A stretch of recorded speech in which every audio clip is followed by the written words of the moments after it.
রাতে ভাতে পানি দিয়ে রাখতেন মা। আমাদের রেফ্রিজারেটর ছিল না, ছিল না কারোই।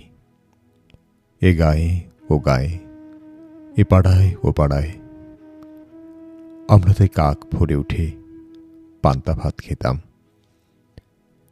কুরবানির মাংস জাল দিতে দিতে প্লাস্টিকের বিস্কুট বানিয়ে ফেলতেন নানি, পাছে পচে যায়। চৈত্রের সন্ধ্যা নামতেই দাদি হাঁক দিয়ে বলতেন, ভাত ঘামাইছে, খাইয়া ল, নইলে বাস ছুটব।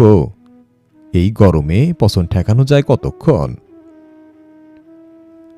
আমাদের রেফ্রিজারেটর ছিল না, ছিল না কারোই। আমরা সকলে তাই শঙ্কিত থাকতাম সারাক্ষণ। এই বুঝি পচে যাচ্ছে আমাদের সঞ্চিত মাছ, মাংস, শাকসবজি, ভাত, ডাল। এমনকি সেবার মাছ দরিয়ায় বরফের অভাবে পচে গেল সুরাব মাছের লাশও। আমাদের রেফ্রিজারেটর ছিল না, কিন্তু তারপরও প্রায় পচে যাওয়া ভাত তরকারি মুখে তুলতে তুলতে আমরা আমাদের বুকের ভেতর হঠাৎ টের পেতাম আশ্চর্য সুবাসের সতেজ সবুজ হৃদয়। মা সবুজ কলাপাতার থালায় খেজুরের গুড়ের বিন্নি ধানের লাল পায়েস ঢেলে দিতেই আমি অদ্ভুত চোখে তাকিয়ে থাকতাম, যেন ওখানেও আঁকা লাল সবুজ পতাকা, বাংলাদেশ।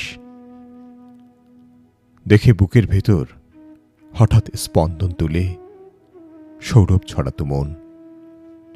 আনমনে সুর তুলে গাইত, ও আমার দেশের মাটি, তোমার পরে ঠেকাই মাথা।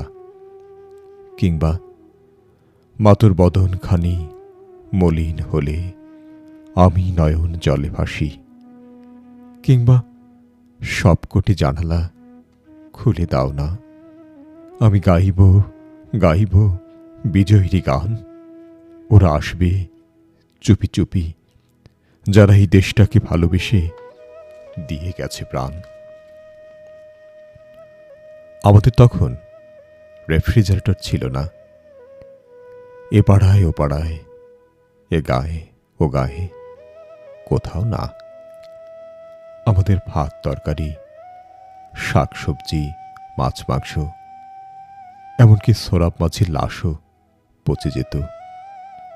কিন্তু বুকের ভেতর বোধের লাল সবুজ এক রেফ্রিজারেটরে অদ্ভুত যত্নে সতেজ থাকত আমাদের মন। এখন আমাদের ঘরে ঘরে রেফ্রিজারেটর। এ পাড়া ও পাড়া, এ গ্রাম ও গ্রাম, সব ঘরে সবখানে।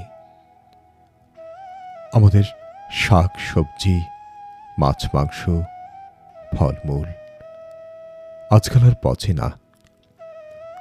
এমনকি পচে না পচে যাওয়া মানুষের লাশও। কেবল পচে যায় ঝাঁকে ঝাঁকে বিভীষণ মানুষের বিভৎস মন।